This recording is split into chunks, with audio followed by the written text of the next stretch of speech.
Okay, good evening, Dr. Dhar. We are live, so let's start. Yeah. Are we? Yeah. Okay. Yeah, sir. Good evening, everybody, and welcome to this third episode of BOS Rising Star. To introduce the concept and introduce the judges, I'll invite Dr. Sanjay, Dhar, President of Bombay Orthopaedic Society. Over to you, sir. Thank you, Ashok. Good evening, everyone. Welcome back.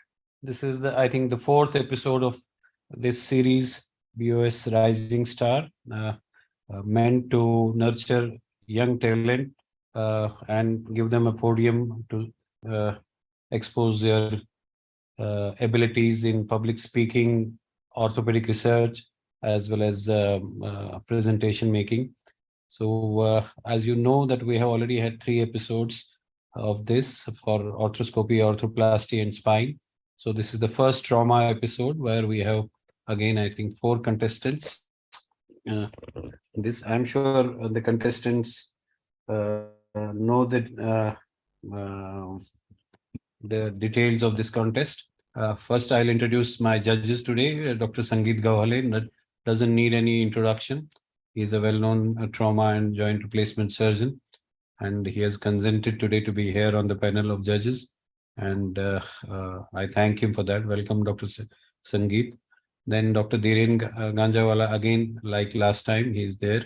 He's one of the experts in presentation making and public speaking skills. So he will be there with us today, besides Dr. Harshad Argekar. I don't know whether he has joined so far, but he'll be there as judge. Yeah, he is there. Arshad is also there as a professor in Cooper Hospital, and he's a well-known trauma surgeon. And then Dr. Ashok and me will be there as BOS members here. So welcome you all. Dr. Ashok will introduce judges to these presenters. Pratik should be visible. The fourth candidate. Is he there? Pratik Tawri. Pratik has withdrawn, yeah. Achha, he has withdrawn, but he is still there. He may be watching. He's there, sir. There are 2 Pratiks. One has withdrawn, one is there. Okay. Pratik Tawri. Only 3 of Pratik Tawri is there. Yeah, he is there. the candidates are visible. The fourth one is not visible. If he wants to continue like that, then some marks will be subtracted right away. Maybe he will Right, reveal sir. himself at presentation time. No, that is not fair. No? So, should we begin with the first candidate? Yeah, carry on. Okay. So, I'll invite Dr. Shrey to share his presentation and go ahead. Yes, sir.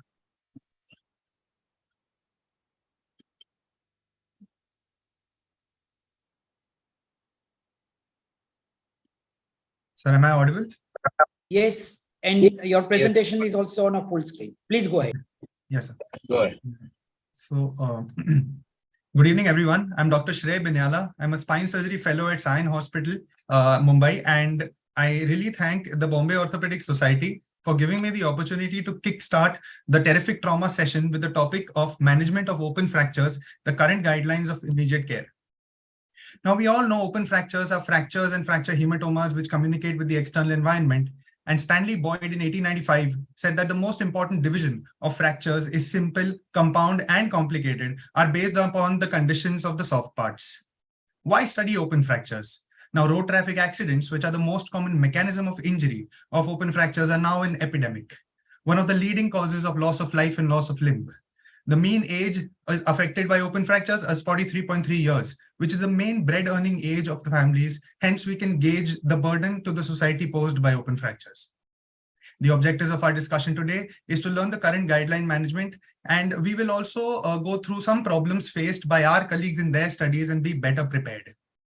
As the chief determinant of ultimate outcome depends upon the decisions made and the quality of care given on the day one. The methodology for this study, it's a narrative review, and I have picked up 5 studies which I found most relevant to this topic, 3 of which are Indian, and cross-referenced it with the literature of the past 10 years on the topic of open fracture management. The principles of immediate care of open fractures consists of manage the soft tissue injury, minimize the risk of infection, stabilize and repair the skeletal injury, and restore the function of affected extremity. How do we achieve this? We divide and rule. We divide the treatment of open fractures, the acute phase of treatment of open fractures, into 3 stages. The stage 1 is initial assessment, stage 2 being the debridement and the X-fix, and the third stage being the decision-making of limb salvage.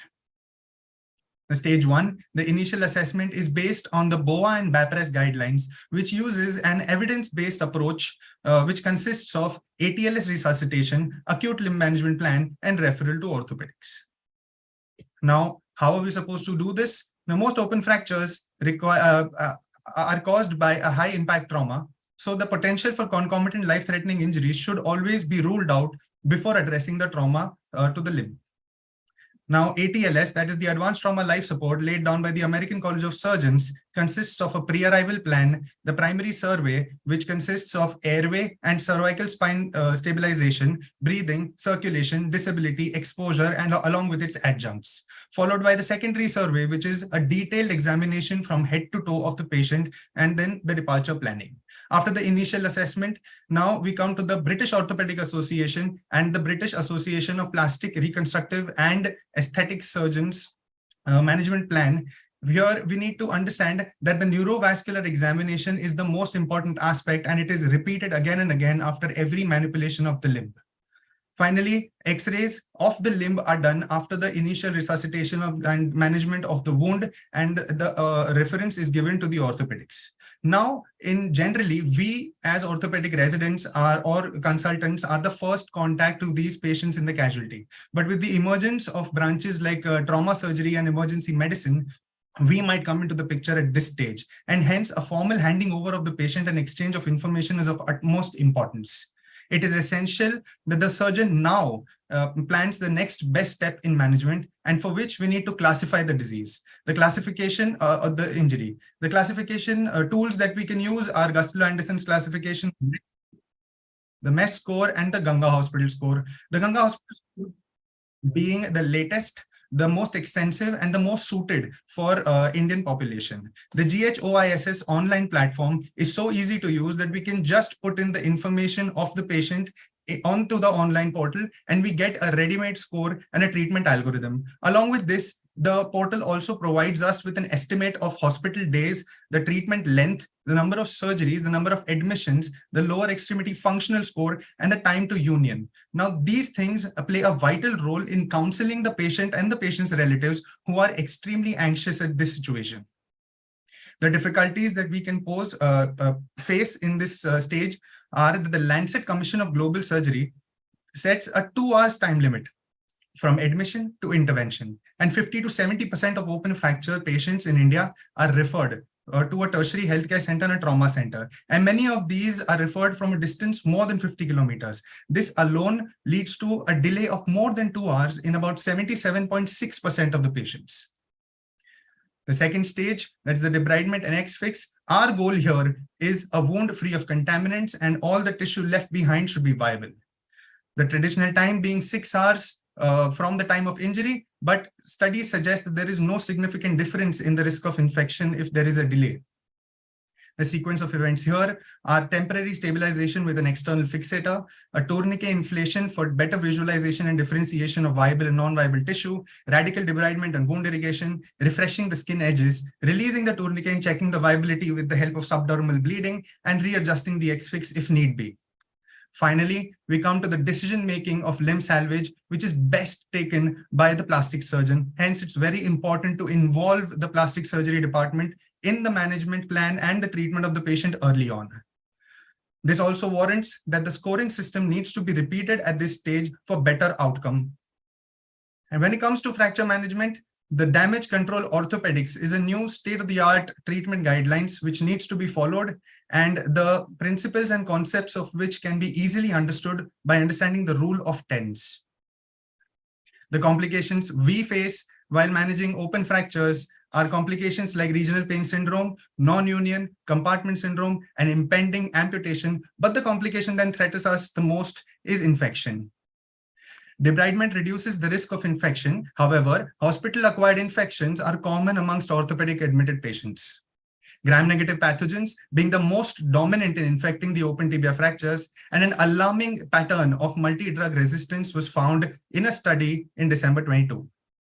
How do we tackle this? A general consensus says that administration of antibiotics must be done against the local antibiotic protocol and established guidelines.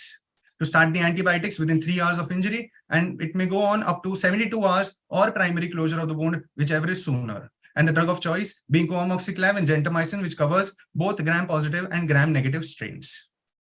To summarize the entire talk, I would like to say that the open fractures pose a heavy burden to the society, and the acute phase management is divided into 3 stages, which is of initial assessment, which consists of resuscitation and antibiotic prophylaxis, debridement and temporary skeletal stabilization, and decision-making for limb salvage. It's a teamwork, and as I said before, plastic surgery should be actively involved, and we may also need to involve cardiovascular and thoracic surgery. Damage control orthopedics is the rising star for management of open fractures. And the patient and relative counseling and psychiatric support is of utmost importance, as this is a long and debilitating treatment program. These are my references, and I would like to thank my alma mater, Bombay Orthopaedic Society, and my jury to be the Vikram lander for my Pragyan rover and help me explore new horizons. Thank you.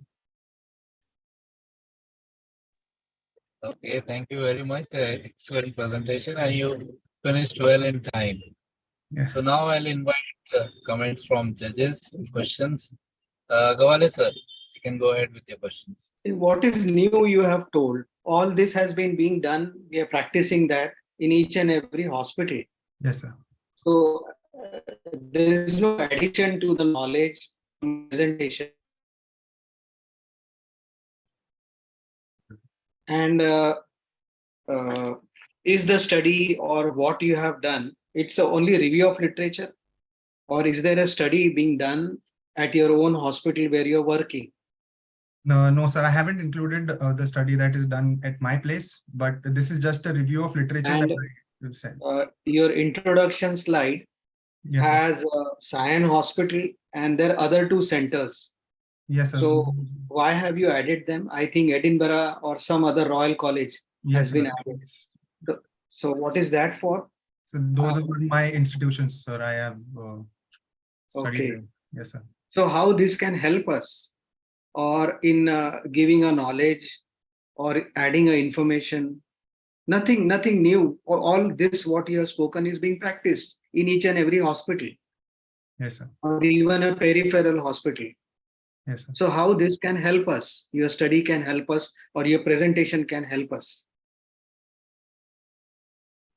So this was actually a presentation made on the concepts of the current guidelines for treatment, sir, and it's based So on these guidelines have already been described, published, okay, yes, sir. and which are being practiced regularly. Yes, sir. That is what I'm asking. So how that can help me or any other who are sitting in the audience? Will it change my treatment? No. No, sir. Will it add any information to me? No. No, sir. Sir, it does add a little bit of information to someone, sir. It might help someone who was watching this video, sir. Okay. Okay, Shrey, can I just ask you a very basic question? Yes, sir. You mentioned that tourniquet should be used for debridement. Yes, sir. Is it a addition, or does it add value, or it is not a good thing to use tourniquet? Because No, then you will not be able to separate out the vascularized or the vascular and the avascular tissues. Yes, sir. Agreed, sir. The tourniquet, as in the study that I read, they mentioned that they used a tourniquet to differentiate in between a viable and non-viable tissue.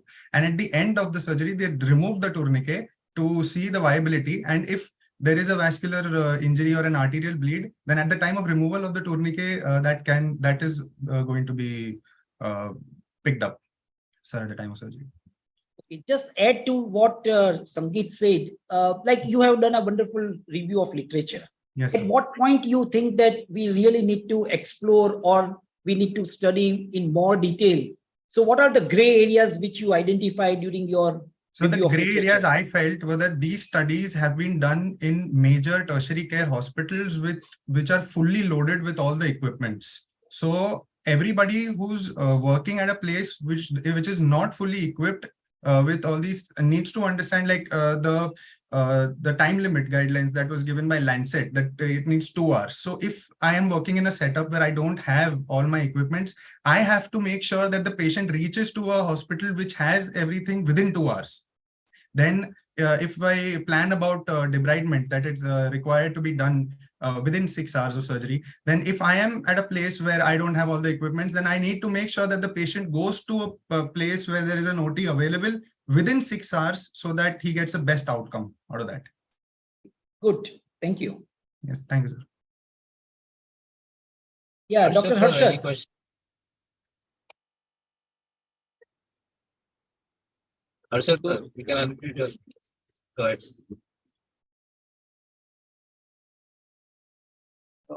On his behalf, I can ask a question. Yes, sir. Now, see, majority of the municipal or government hospitals, Yes, the sir. presentation is usually after 6 hours, Yes, sir. right? Yes, So sir. if your literature is based on that part, neglected, or those who are presenting late, Yes, sir. so what are the complications arising from that? If you have a review of literature, that would benefit more to all sir. of us. Yes, sir. Yes, sir. So in the So study that I some who mentioned, are, yes, sir. hear me out first. Yes, sir. Yes, sir. Like some who are, we are receiving patients from villages or from periphery, or for some reasons, they have been hopping around hospital and they finally reach after 6 hours, 8 hours, 12 hours. So if you focus that, how do we handle that is a common scenario here. Yes, sir. So we hardly receive, or even if you receive the patient, the anesthetist, availability of the theater, Yes, sir. okay, the medical fitness, these are the issues which are very practical. Yes, So sir. that delays the surgery beyond 6 hours, 8 hours, 10 hours. Yes, sir. Yes, sir. So if you can focus on that, any review of literature, that would benefit us more. Yes, sir. So, sir, the only problem I faced in this was that I had to cram everything up in 8 minutes. Although the point that you mentioned, sir, in my study that I have also mentioned it in the slide, that where I mentioned that the debridement traditionally needs to be done within 6 hours. In that study itself, that study was the gaps in treatment of open fractures and Indian scenario. In that study, he has mentioned that in case the debridement has been happening beyond 6 hours. Half your presentation is on things which are not related to your the title of your presentation, right? Now resuscitation or the other management, this is not important. We are, all of the audience is an orthopedic surgeon who are concerned with that open wound. Yes, okay, and that fracture. Now the rest of the part, the medical issues and the other extremities or the other cardiopulmonary issues, yes, they will be managed separately. That we understand. You have wasted your time in all that. What is more important is management of that Yes, sir. open wound, or management of that fracture, how I would deal with that. Yes, sir. Harshad has Yeah. Dr. Shreya, have you shown this presentation to somebody or you just made and started on your own? No, sir, I didn't take a guide. That is where what Sangeet sir is telling you is exactly the same thing. Yes, You sir. use your thought process in making it. If you had shown to some senior person, he would have realized where your shortcomings are and had given you the right direction to correct it. That Yes. would have made it, this problems would have been sorted out. Yes, You sir. have 8 minutes, I get you, but in that 8 minutes, you have to present the best possible scenario. Yes, sir. And the time is deliberately given 8 minutes so that in that time you have to focus on the right part. If I Yes, give you 20 minutes, you speak 20 minutes on ATLS. Yes, sir. That's true. Right. So Yes, sir. that's why the 8 minutes or even 6 minutes, you have to present the relevant portion in the exact time. Yes, sir. Okay. Yes, sir. All right. Thank you, sir. Dhar, sir, any questions from you? Uh, nice presentation, Shrey. Thank you, I sir. just wanted, did you do any literature review or your own thoughts about the method of fixation? When you have a compound injury, does the infection rate or recovery rate change with what different methods of fixation, like Yes, sir. fixator, whether you should do primary nailing or you should do primary plating? What would be the, have you studied any literature on that? So according to damage control orthopedics that I mentioned here, sir, basically the primarily in the first 10 hours, the guidelines say that we have to do an external fixator, which needs to be converted into definitive fixation within 10 days. We get a window period of 5 to 15 days, where within the first 5 days, surgery for definitive fixation is going to add on to a lot of stress to the body, which has undergone. So that's what I'm saying. Did you do any literature review where this is sort of authenticated, that there is a Yes, sir. evidence Yes, sir. I have. fixator is better than a nailing? Yes, sir.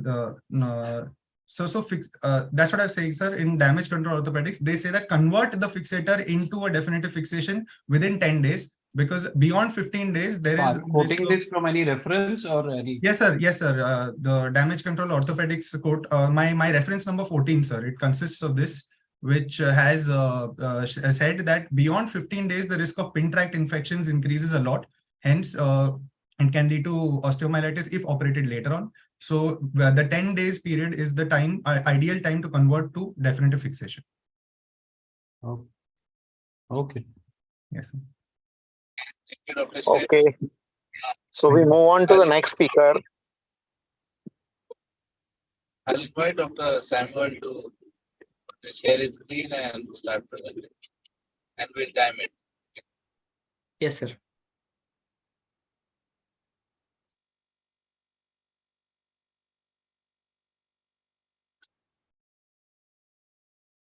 Screen is visible. You can go. Good evening, sir. You can start. Yes, sir. Good evening, one and all. I am Dr. Samuel. I'll be presenting a review of fixation techniques for distal radius fractures. I would like to thank the Bombay Orthopaedic Society for giving us this opportunity. The epidemiology of the distal radius fractures is about 15 to 20% of all the fractures, yet this is only a Western data. The injury can be caused either following a low energy or a high energy. The factors which determine the treatment include the patient characteristics, the fracture pattern, the fracture stability, and associated injuries. I used key terms to search in multiple reputable databases to comprehensively examine the current knowledge and to provide valuable insights on selecting the appropriate treatment fixation methods. Various classifications for distal radius fractures include the Frickman classification, the Fernandez classification, which is based on the mechanism of injury, the Madoff's classification, which classifies the fracture fragments, and the Rickley and Regazzoni's classifications, which is the 3-column classification, classifying distal radius into the radial column, intermediate column, the ulnar column, and the metaphysis has been described as the pedestal.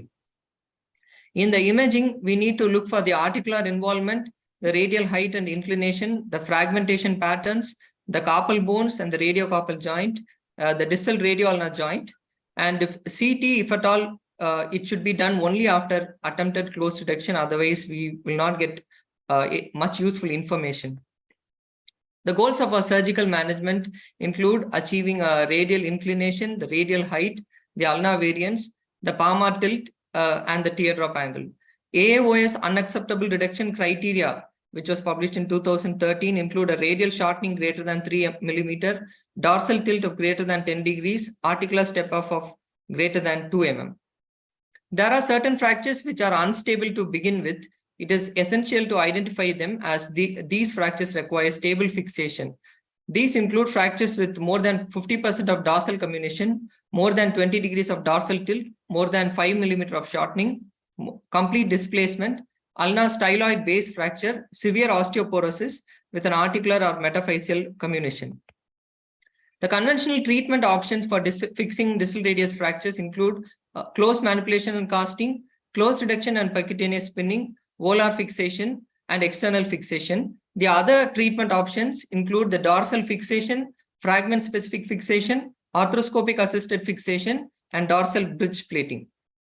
On the evidence between the various treatment modalities, the BSSH Blue Book says that there is no evidence supporting any type of treatment options for patients between 50 and 65 years of age. And for patients over the age of 65 years, the patient-related outcome measures do not reveal superior outcome following surgical intervention.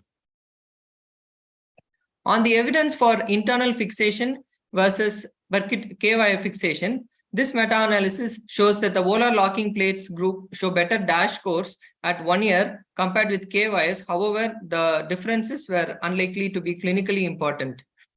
The UK draft trial concluded that there was no difference in patient-related risk examination questionnaire scores in one year follow-up following KY fixation versus volar locking plate fixation. But there were several limitations to this study, and there were doubts if the surgeons have been unduly influenced by its headline conclusions.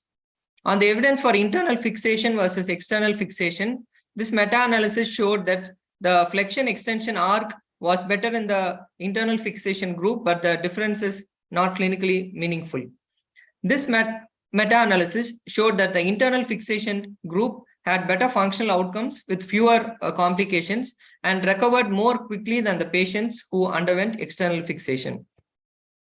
There are peculiar complications associated with each of the fixation methods which need to be borne in mind. For KY fixation, about the pin migration, for dorsal plates about the tendonitis, and for volar plates about the compression of the median nerve. There are various plate options available, the volar and the dorsal implants, and based on the position, they may be extra-articular, juxta-articular, rim plates, or fragment-specific plates, and the locking may be fixed or variable angle.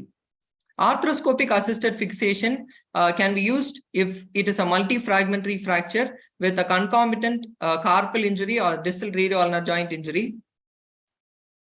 Ree et al. Proposed a useful algorithm for managing multi-fragmentary distal radius fracture. The sequence is as follows.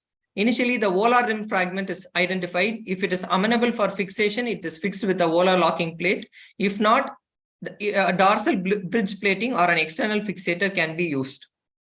If it is not amenable for fixation with the volar locking plate, we can use fragment-specific fixation, volar locking plate with a K-wire or a volar locking plate which is placed far distal. Then to move on to the dorsal ulnar column fragment. If it is if the dorsal ulnar column fragment is displaced or unstable, it is fixed with a fragment-specific fixation or a pin fixation. Then the free intra-articular fragments are addressed through a dorsal approach. If there is a metaphyseal bone defect, an endosteal buttress with a bone graft or a substitute is used. Then the dorsal wall fragment is used.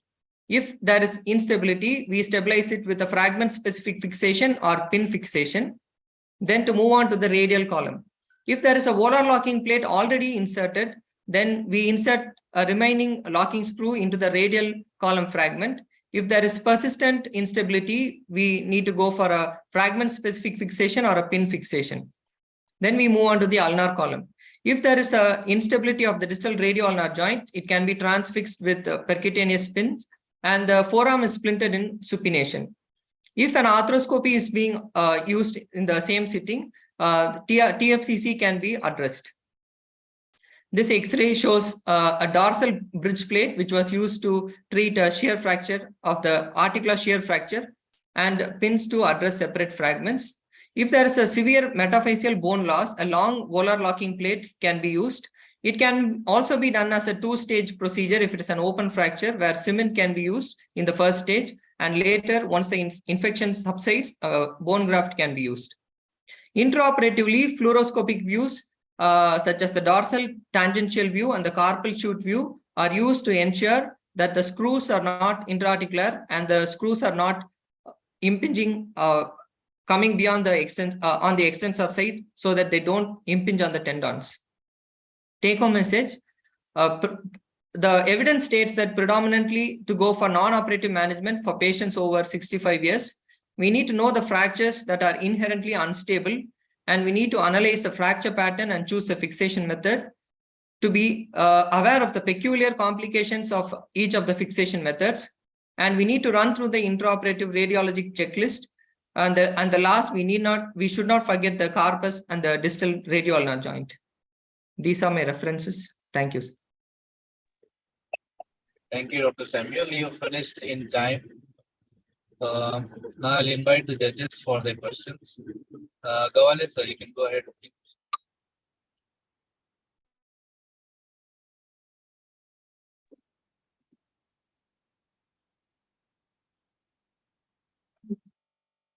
Sangeet, sir, Yeah, Sangeet sir, please.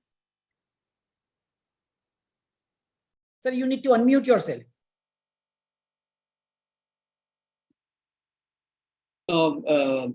As a to complete everything, where is he? Yes, sir. Yeah, Samuel. Yes, sir. You have missed the radial styloid. You have missed the volar lunate, management of volar lunate. Yes, sir. So why didn't you cover that? I should have covered that as well, sir. Yeah. So you covered everything dorsally, but volar you have not completed as a part of algorithm. What you have shown is very good. Yes, sir. So overall, like, what do we get from your paper? So except that what you have concluded in the last slide, Yes, sir. see, we all know that for all this, there are segment specific fixations, Yes, sir. right? Yes, So sir. only what has changed or added is there is a robust literature for the age beyond 65 that can be managed conservatively. Yes, sir. But these are Western literature Yes, sir. where the osteoporosis is not as common as what we have here. So probably our age group will be little younger, say maybe beyond 55. Yes, sir. So if that can be studied, probably it will have a significant impact as far as giving a knowledge to the audience. Okay, sir. Sure, sir. Because the reason why they are putting KYs is because of osteoporosis. Yes, sir. And even at that age, except pin migration, there are several other complications. Loss of reduction in the osteoporosis, that is also equally common. Yes, sir.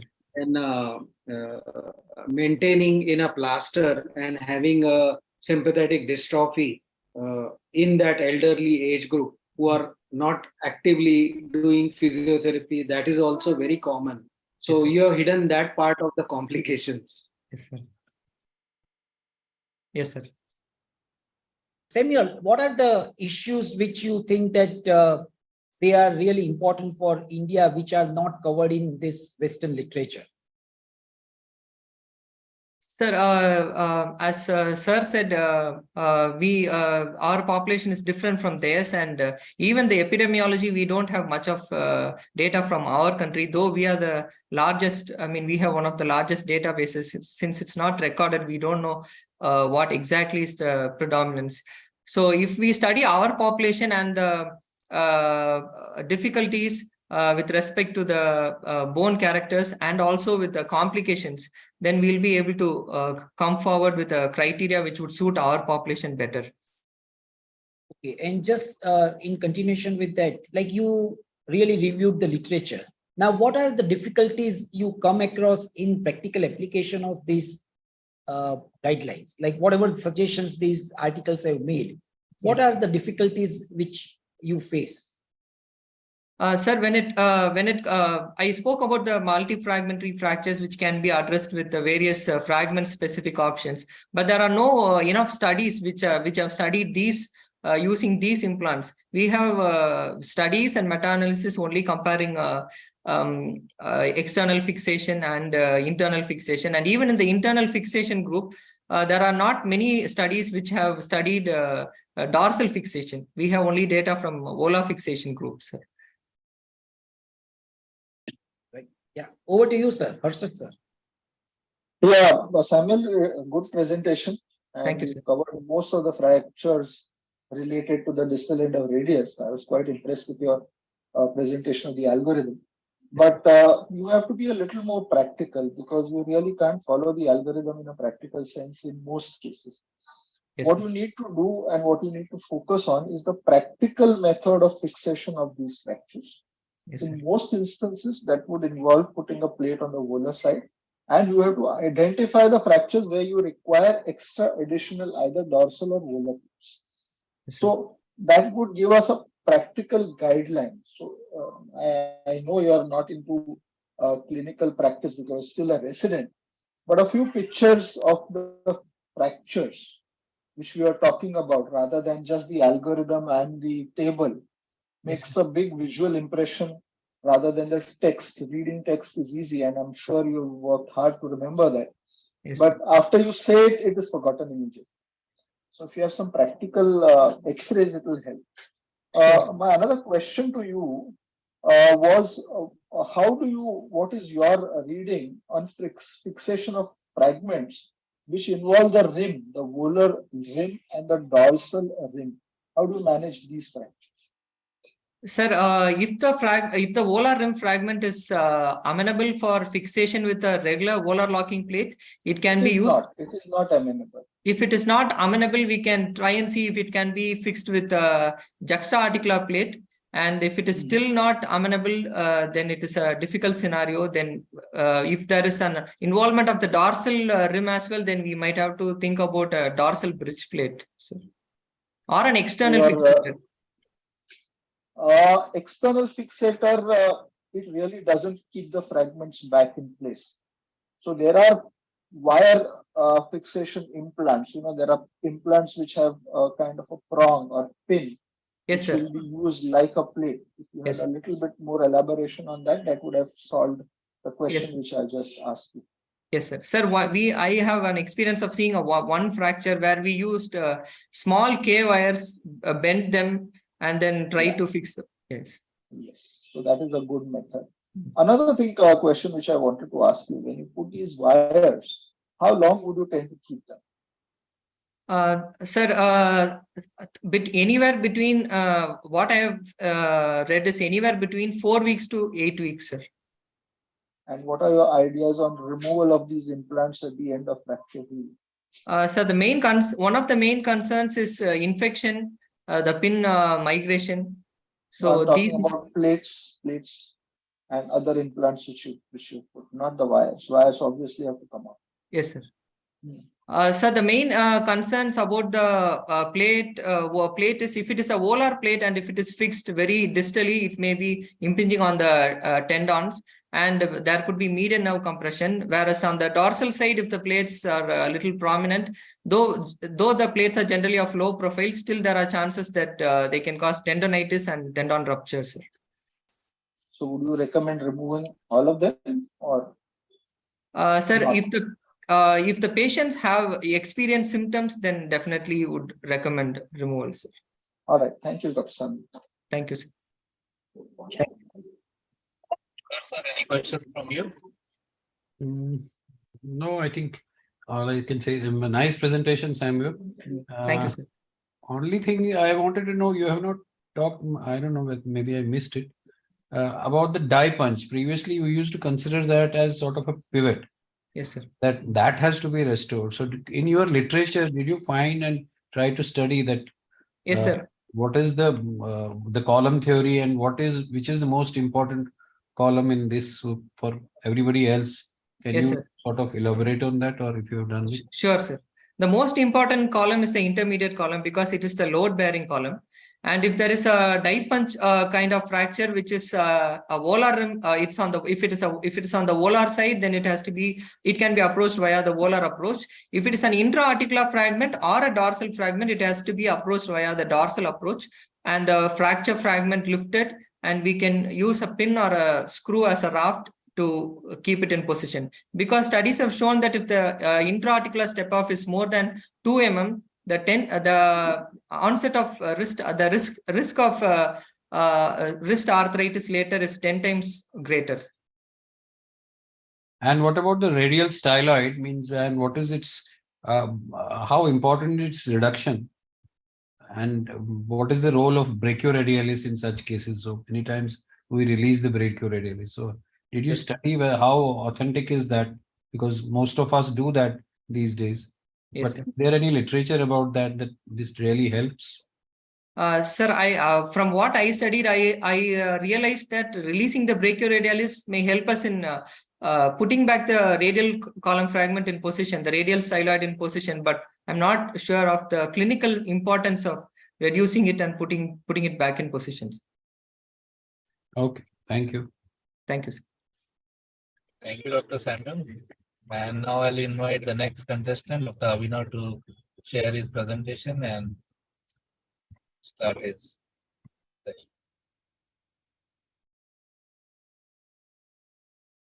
Am I visible Yeah, your Yes, presentation yeah. is visible. and audible, sir? Yes. Yeah, audible. Right. A very good evening to everyone. I would like to thank BOS for giving us this opportunity to present on this great platform. I'm Dr. Abhinav Jogan. I'll be speaking about compartment syndrome. So compartment syndrome was described by Bockman in 1881. Yet 140 years later, we still, due to mismanagement or misdiagnosis, leads to thousands of amputations each year. So it is defined as increased pressure within a non-yielding osteophyseal compartment that causes impaired local circulation. So it is one of the very few true orthopedic surgical emergencies, and yet there is a lack of clarity regarding diagnosis and management. So the objective of the review was to do an extensive literature review. PubMed and all other relevant databases were analyzed, and systematic reviews and articles with high citation index were used for the study. ACS basically etiology got traumatic and non-traumatic etiologies. The traumatic are compound fractures, vascular injuries, and high energy soft tissue injuries, whereas non-traumatic are burns, casts, and iatrogenic. The pathophysiology is an increased pressure, which leads to increased venous pressure and a decreased capillary bed perfusion, which leads to a worsening edema, and a vicious cycle ensures a necrosis can happen unless we intervene with the help of a fasciotomy. But there are a bit of confusion regarding the diagnosis. So there are subjective methods like clinical examination, objective compartment pressure measurement, or both together. So regarding traditional concept of 5 Ps, these are all signs of arterial ischemia, which represent a missed compartment syndrome. Hence, there has been a new concept of 5 Ps, which involves only pain out of proportion and pain on passive stretch. So the other signs would be swelling, distension, very hard on palpation, and even if there are present pulses, it does not rule out ACS. Who are at risk? Young, high energy traumas having multiple forearm or femur and tibia fractures, or even polytraumas. Also, bleeding disorders with excessive warfarin can have excessive pressure inside the compartment. Where are the challenges? In children, they are agitated, difficult to analyze. In intubated patients with neurological disorders or regional anesthesia may not be able to have pain. So for these patients, there is development of the intercompartmental pressure measurement. So Whiteside gave a technique long back, which was a Vicks catheter. It was very easy, good accuracy and continuous monitoring was possible, but it was invasive, indirect, and there were chances of blockage. Now there are solid state transducer intercompartmental catheters, which are commercial devices, which have got good accuracy, which have continuous monitoring options, and there is a fair literature that shows good results. But they have high cost and they are requiring restoration every time we use them. So what are the guidelines for monitoring of intercompartmental pressure? The tip should be within 5 centimeters of the level of fracture. There should be measurement of all the compartments. We should do it twice at least and do it regularly. And there should be continuous monitoring to detect fluctuations in the level and durations of rise.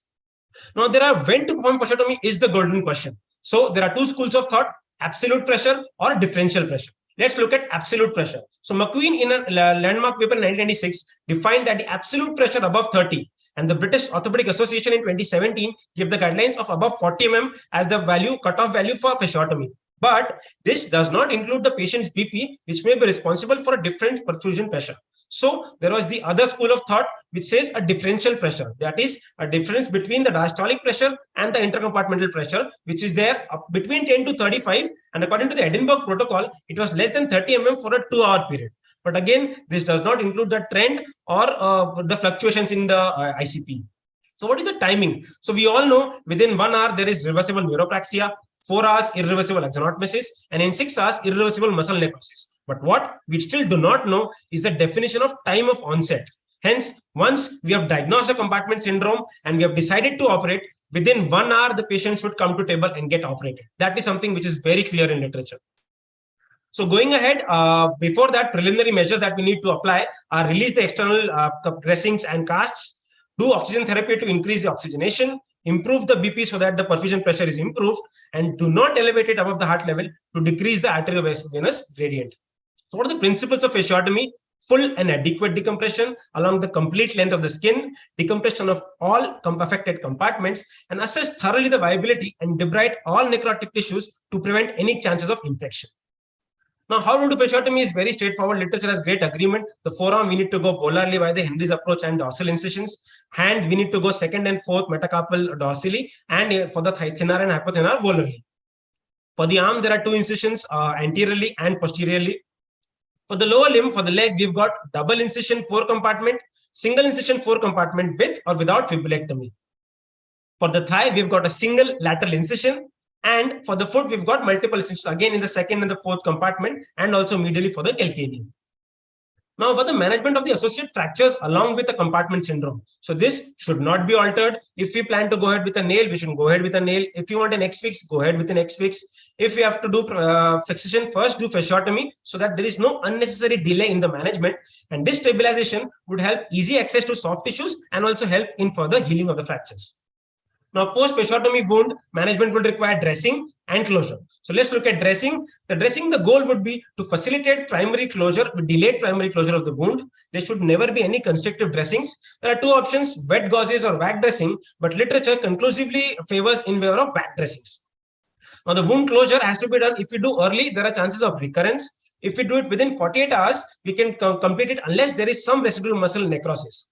So there are some loose tension-based techniques like the shoelace technique, which have got a risk of wound necrosis, but which require more time. The other option is split skin grafting, which causes less infection and less pain.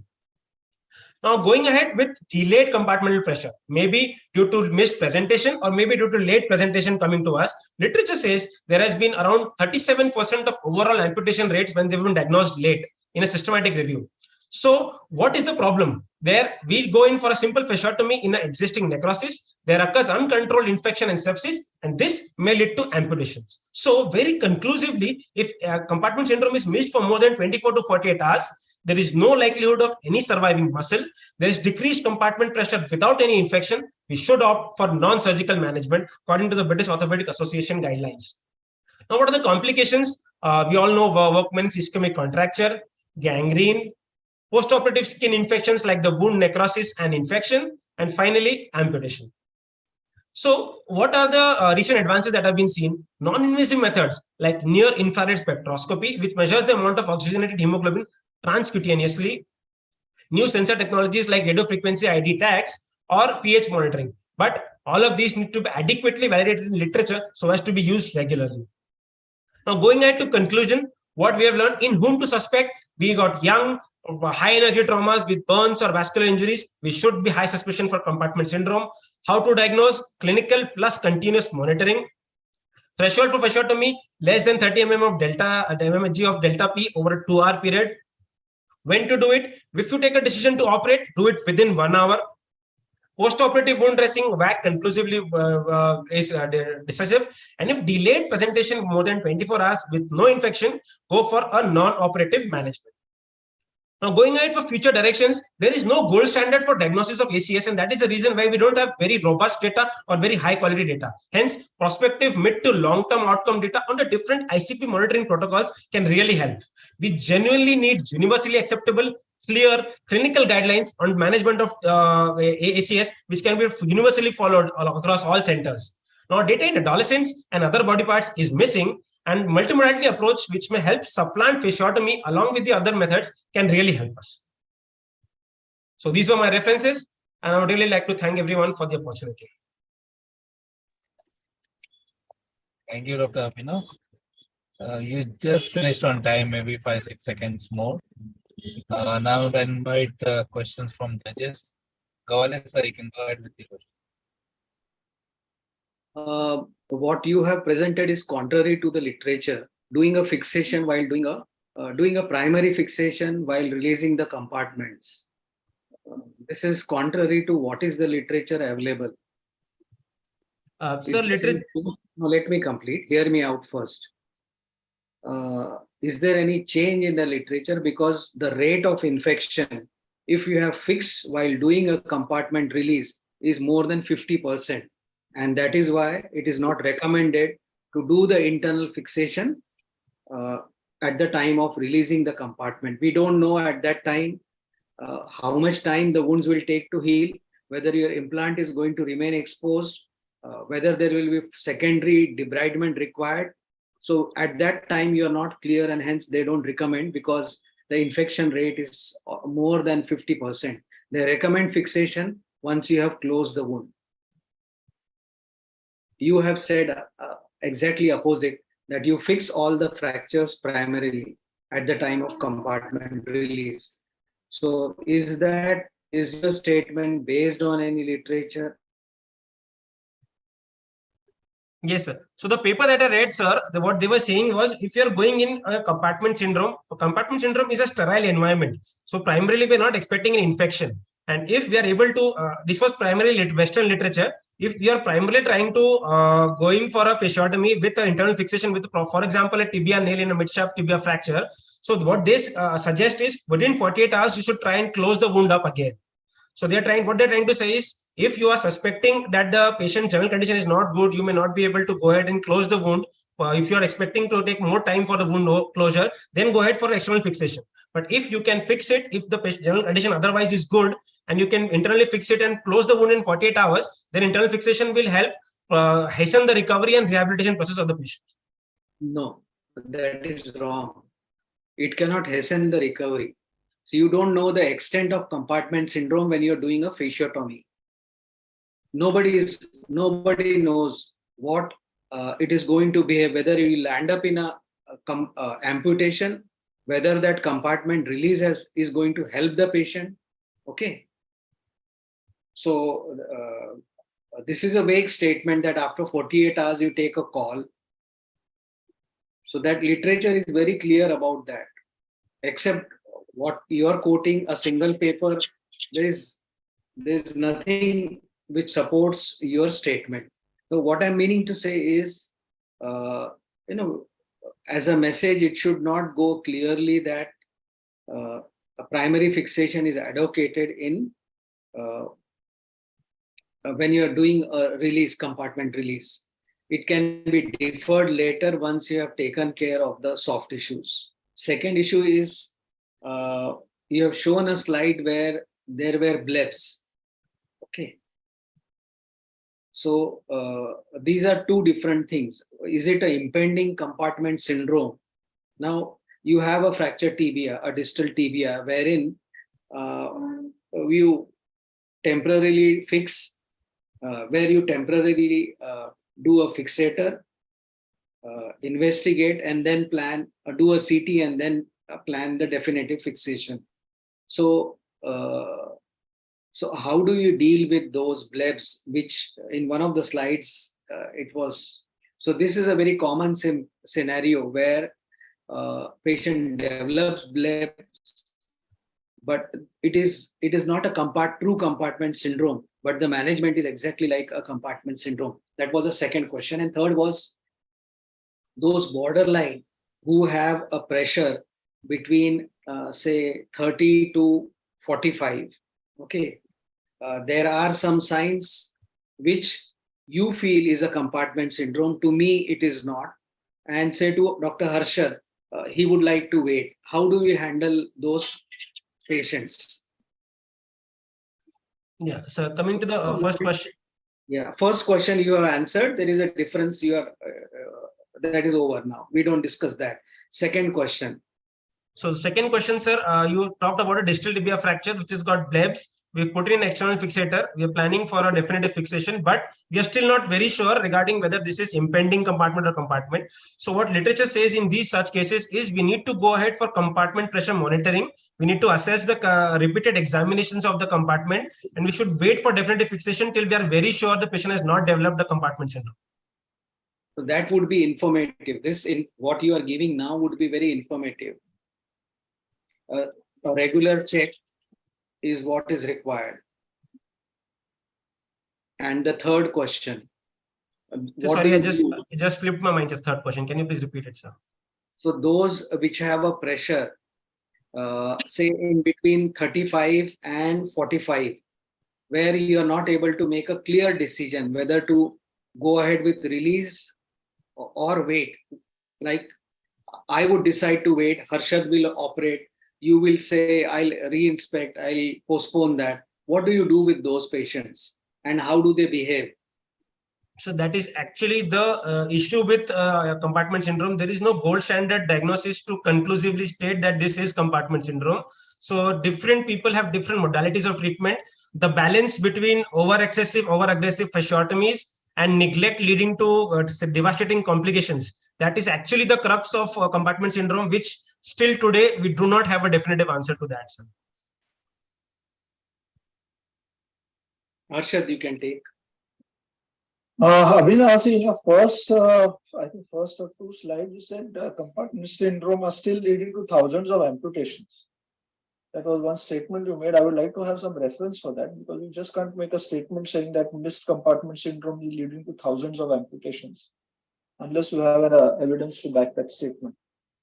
Second thing, I was a little concerned about you saying that compound injuries cause compartment syndrome. In fact, injuries which are open to the environment, you don't see compartment syndrome because compartments are naturally decompressed. Your presentation was good. It was fast and snappy, but I was totally distracted with the graphics which were going along in your presentation. They were just too much. I mean, I was wondering whether this was a serious presentation or some casual presentation for laymen who would be more impressed with what was going on the screen than the matter which you presented.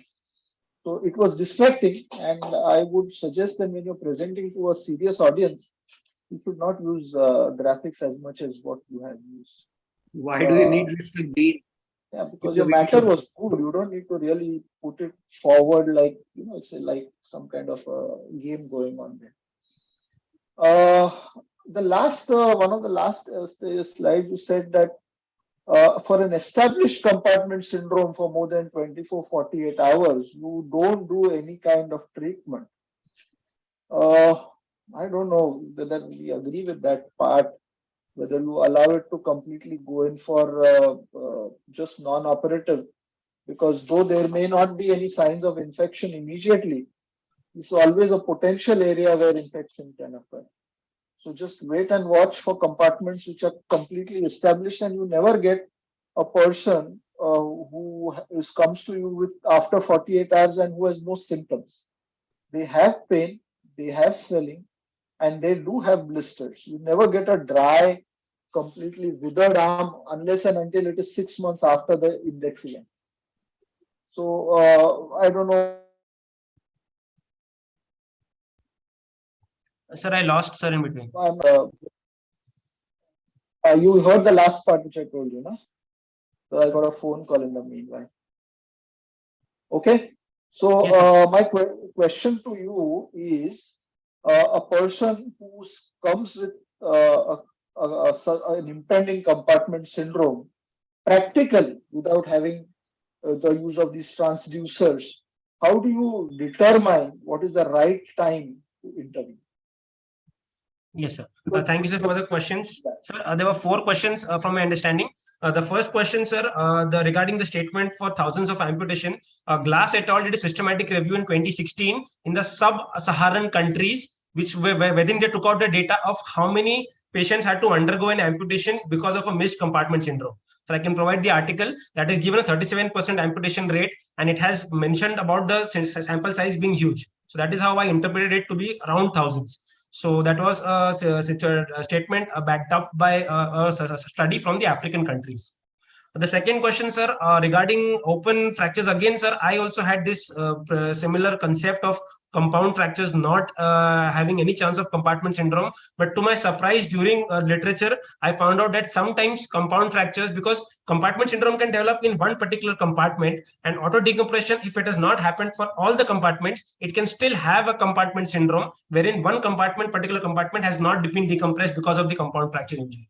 So there is an element of suspicion that should always be there for compound fractures for the presence of compartment syndrome as well.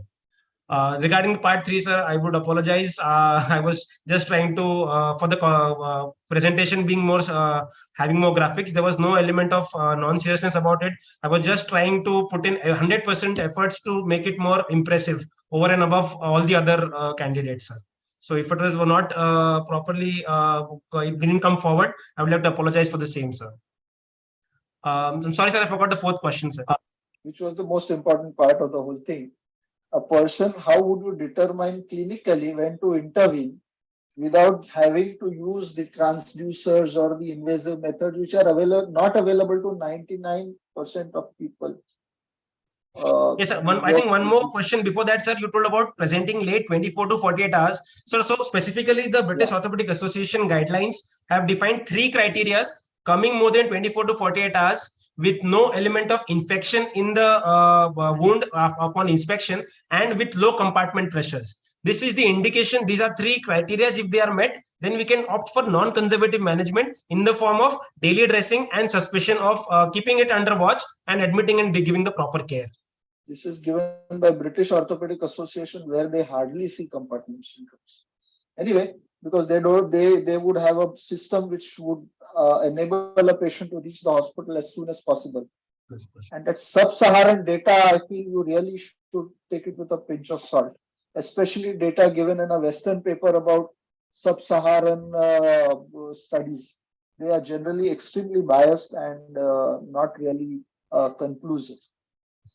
In our city, in our Indian scenario, I don't think we have thousands of amputations related to compartment, because there is treatment available to most people in most instances. Yes, if they come to hospital in time, they would generally get a proper treatment.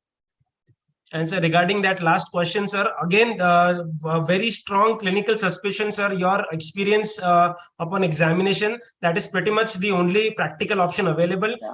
Keep checking repeatedly, and whenever it is always better to go ahead for a prophylactic fasciotomy upon strong clinical suspicion rather than waiting and bearing the devastating complications of a missed compartment syndrome. So still keeping that come across a little better, that you have to use your clinical judgment rather than all these monitoring devices, because they are not available to most people.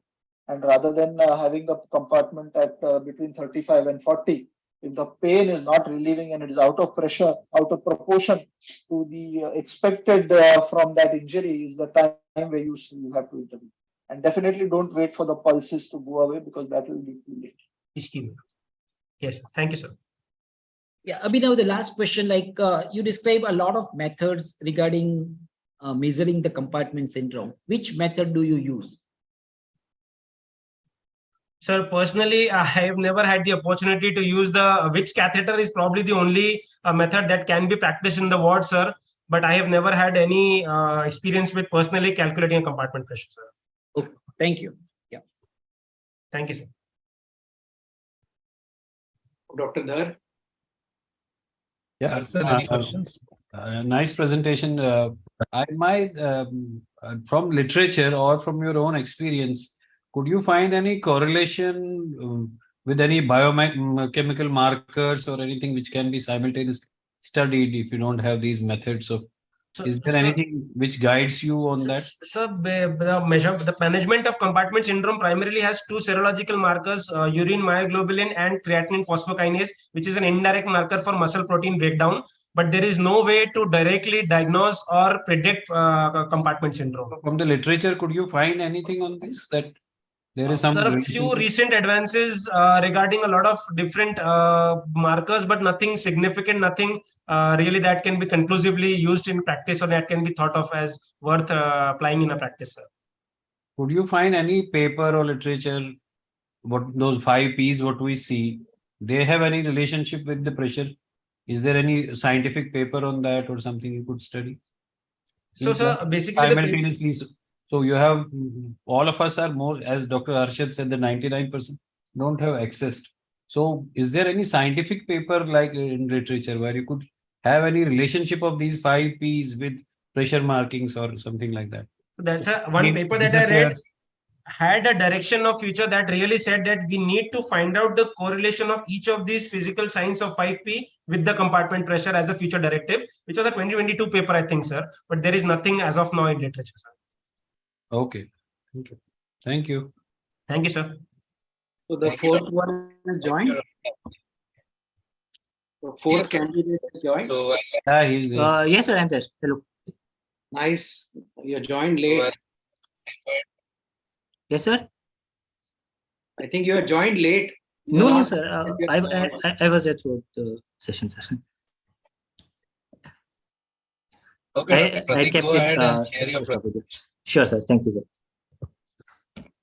Yeah, go ahead and share your.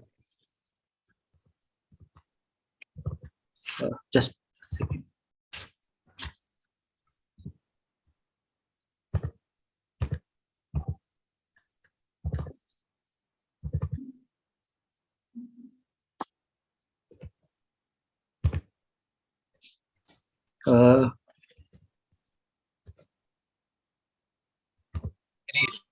Hello.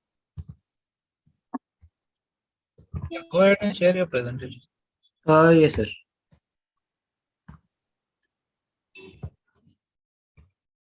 Share screen. Yeah. Okay. Good evening, everyone. So, is it visible? No. Yeah, presentation is needed. Okay, sorry. I was sharing as a yes, sir. I was okay. So now it is present. Good evening, everyone. Thank you for giving me the Bombay Orthopaedic Society for giving me this opportunity to speak upon the acetabular fractures, its classifications, and the clinical relevance. I am Dr. Pratik Sunil Tawri, trained at Bombay Hospital, Mumbai, and currently working as a senior resident at GMC Nagpur. Let us go back to the history and see that Dr. Robert Jude's work and Professor Dr. Emil Luternel's work, which has brought the Professor Dr. Robert Jude and Professor Dr. Luternel has in 1964 came up with a seminal work on the fracture of the acetabular classification, and which is still considered as the gold standard classification.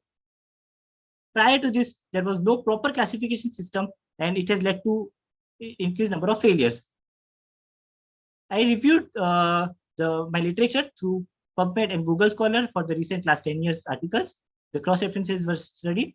Lateral textbook of acetabular classification, acetabular fracture was reviewed, and the studies with high citation index were chosen for the study. I came across various classification systems described in the literature, apart from the classical lateral and Jude classification. Those are AO classification, the Harris CT-based classification, the Herman classification, and the Zhang 3-column classification. AO has classified it in 3 types, but this classification has many subtypes, and it is a more complex classification system. It has a low inter-observer and intra-observer diagnostic reliability and reproducibility, and due to which there is limited clinical applicability of this classification and more of a research-based purpose. Harris in 2003 came up with a CT-based classification, and this classification is based on the lateral classification, but this did not improve the utility in determination of surgical approach or patient outcome according to this. In 2018, Herman came up with a no-column classification. So this was based on the displacement vector velocity, but only considering the displacement vector pattern as a primary fracture pattern, it may go misleading, and the clinical outcome or the clinical approach chosen can go wrong. Zhang in 2019 came up with this 3-column concept, which was based on the original lateral and Jude classification. However, this was to include all the unclassified patterns of the lateral and Jude. This was a more complex type of classification. And therefore, Zhang himself has suggested in his study that this should be used as supplement to the original classification. So what is this classical lateral and Jude classification? This classification is based on the morphology and the force of direction, which is divided into elementary and the associated types. To understand this classification, first we need to understand the column concept, which is the complex 3D anatomy of the acetabulum. This column concept consists of the anterior column and the posterior column along with the sciatic buttress. The anterior column consists of the anterior part of the acetabulum, the iliopubic part, and the superior pubic rami. And the posterior part of the acetabulum, posterior column consists of the ilioischial line, the ischium, and the posterior part of the acetabulum, and the sciatic buttress. The classification is based on the elementary type and the associated fractures. The elementary fractures are the axial fractures, which consists of only one fracture pattern. That is the posterior wall fracture, where only the posterior wall is broken from the entire acetabulum. The posterior column fracture, where the posterior column is broken from the entire acetabulum. The anterior wall fracture, where the anterior wall is broken from the entire acetabulum. The anterior column fracture, where the anterior wall along with the inferior pubic rami is broken, and the transverse type of the fracture. The transverse type here included in the elementary fracture is because this fracture variety has a connection with the sciatic buttress, and therefore it is not dissociated from the axial skeleton.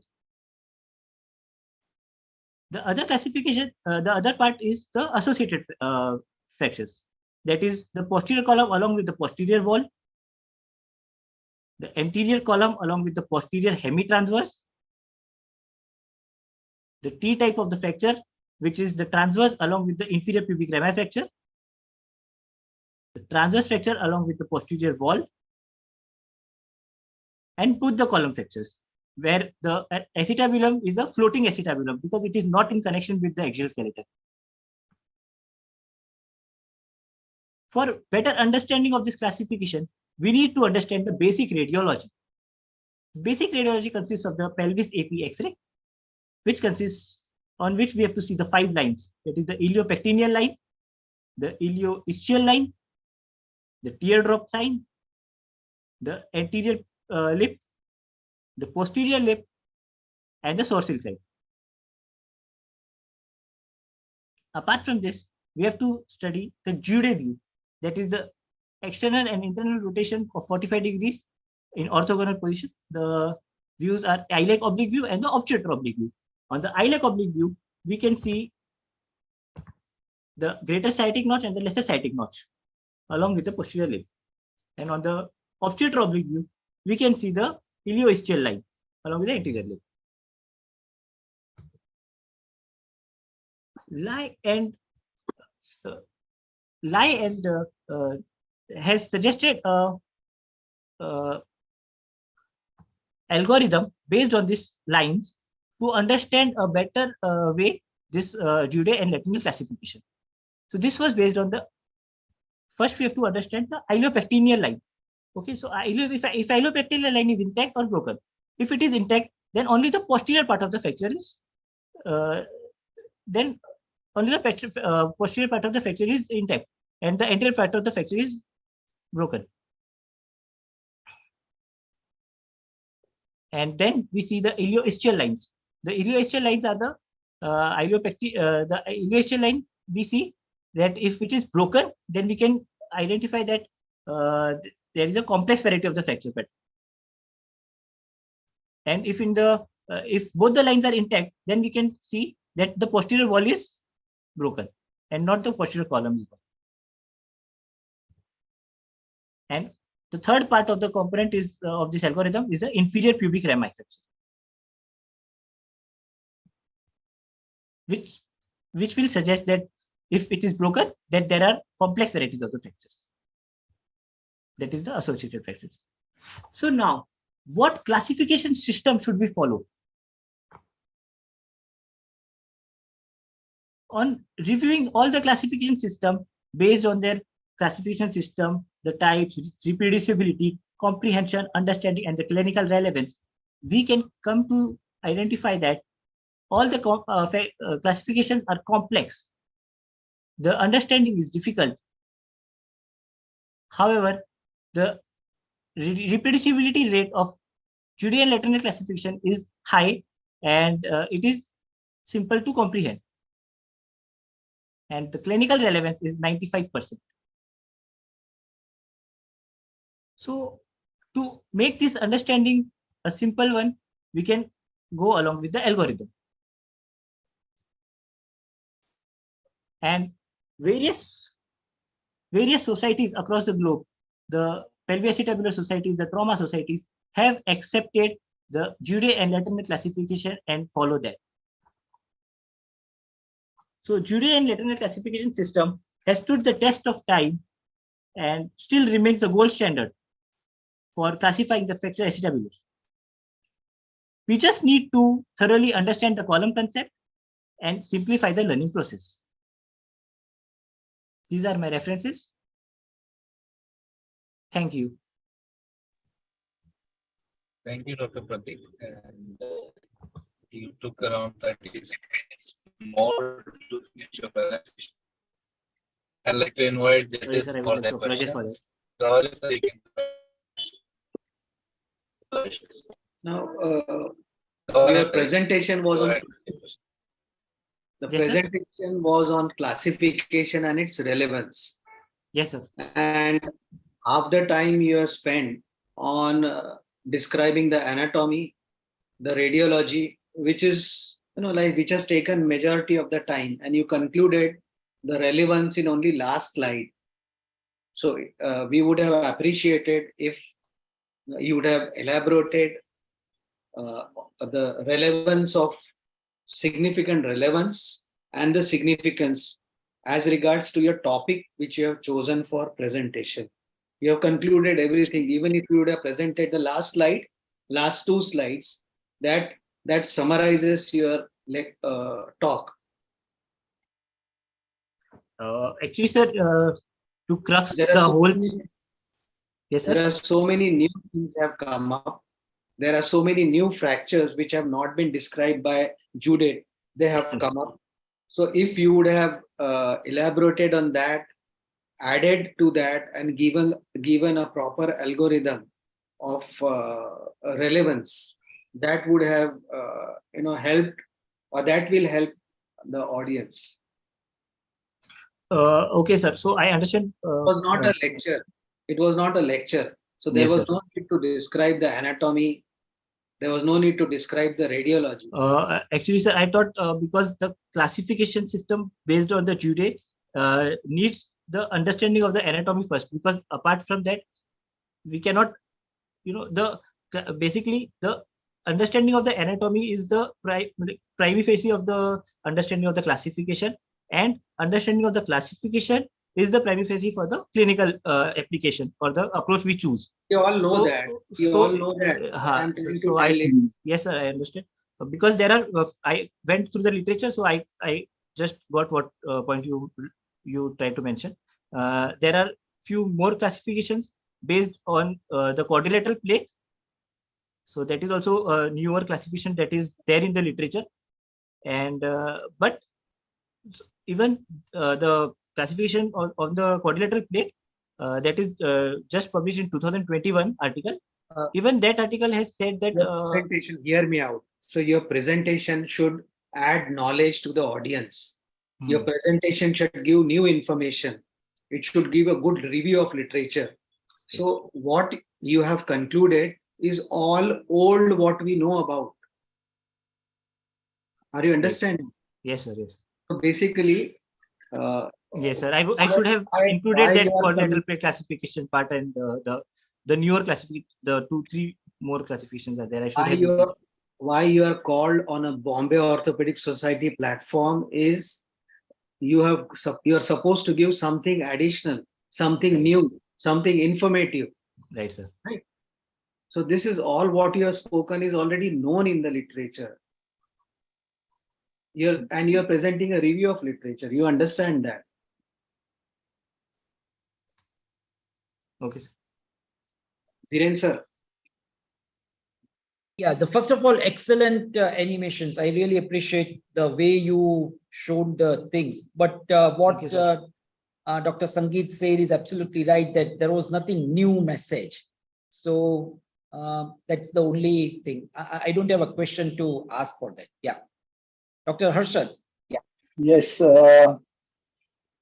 Pratik, to be very blunt, I don't think you will be a rising star here because your presentation was subpar from what we expect at this forum. This was not anywhere close to that. We all know the classification, we all know the anatomy, we don't need to know the lines. We don't need to know how to use the lines to come to a conclusion as to what the fracture is all about. So that should have been the focus of your presentation. Sorry, sir.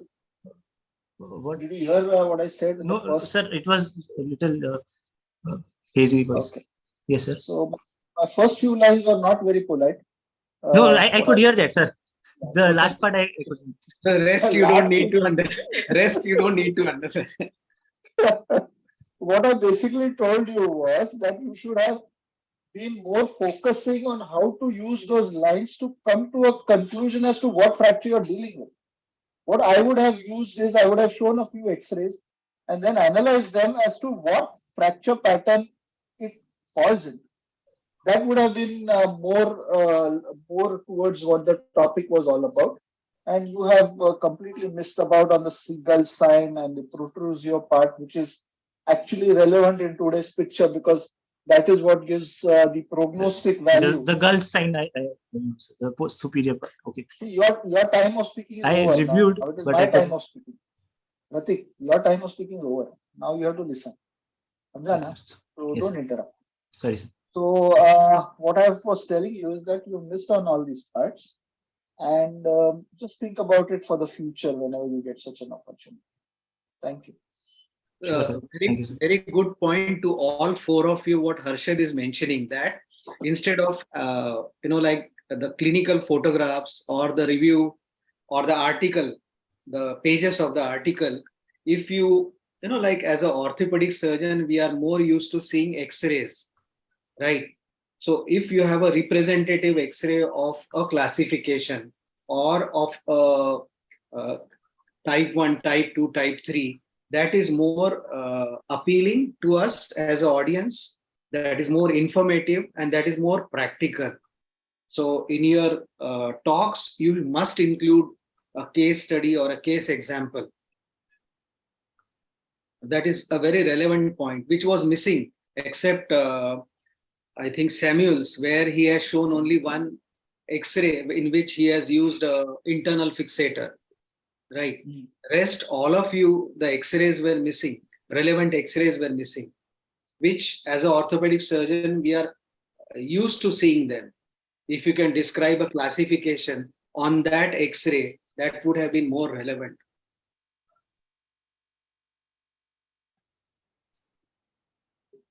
President, sir, to conclude. Yes, sir. Yeah, a good attempt, Aditya, sorry, Pratik. Only thing is, see, acetabulum is a very complex subject even for the presenter. So you have overloaded it with everything and got yourself confused because you were struggling at some point. So, and your graphics were quite good, but then don't overdo it. You put the finger on the point. There was no need. Even the line was good enough to see us. So we are, as Dr. Sangeet said, that we are orthopedicians and we are very highly egoistic. So you don't flood us with everything. So so you should have made it a little simpler. I think it was your first attempt probably, and I'm sure you'll learn from it. Overall, that is why it is a very complex subject, so it should be made simple. So your job as a speaker is to make it simple for us. So even though we know many things, but then it would have been very crisp if it was a smaller. But anyway, good attempt. All the best. Mostly, sir, I would just like to conclude that mostly all the points from the. Hello. One second. There's no need to give explanation for each. No, sir, I'm not giving explanation, sir. We don't expect I that. Just couldn't. Now you have to hear. Now okay, you have to hear. Yes, sir. Yes. Your talking time is over. Yes, sir. So I'm not explaining. Don't have to give explanation to each and every. No, okay, sir. No problem. All the best. Yeah. Thank you, sir. But like say, I must say that all the four presenters, like if I put myself at your age, you are definitely much more better than what I was. So I really appreciate your good skill. And I'm sure that with the so many mentors around you, you are going to flourish your presentation skill in future. Thank you, sir. Yeah, I would also like to say something. If we have been a little critical or a little harsh in our statements, it is not to put you down, but it is to, at this stage, give you a direction to improvement, because nobody told us when we were at your age. If somebody had put me down when I was presenting my first presentation, I'm sure I would have improved much earlier than what I am today. We would have been in a much better position. So the aim of the criticism is not to put you down, and definitely we are not looking for explanations for what you've done. You just have to take it as what we have said, as a stepping stone to get better in the future. That is all that this is all about. Yes, sir. Thank you, sir. Thank you. And Thank you, sir. I'm sure all of you will be on a platform sooner or later in years to come of the Bombay Orthopedic Society, and you will be part of VIROC in the future. So don't worry about that. Wish you all the best from all our judges. Okay. Thank you, sir. Thank you, sir. Thank you, sir. President, sir, you can conclude.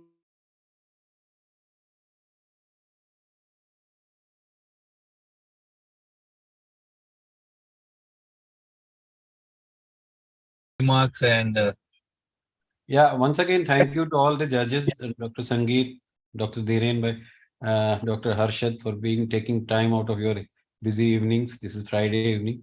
So, and thank you all the participants for being there. The fact that you have reached this stage means you are bold enough and good enough, and I'm sure you'll go all the way higher. So all the best, and thank you, Shyam and Dr. Neeraj and Dr. Maharishi for allowing this to happen. Thank you very much. And good Thank night. you, and all the Thank you, best. sir. And Good good night, night. sir. Yep. Thank you, sir. Thank you, sir. Good night, sir. Good night.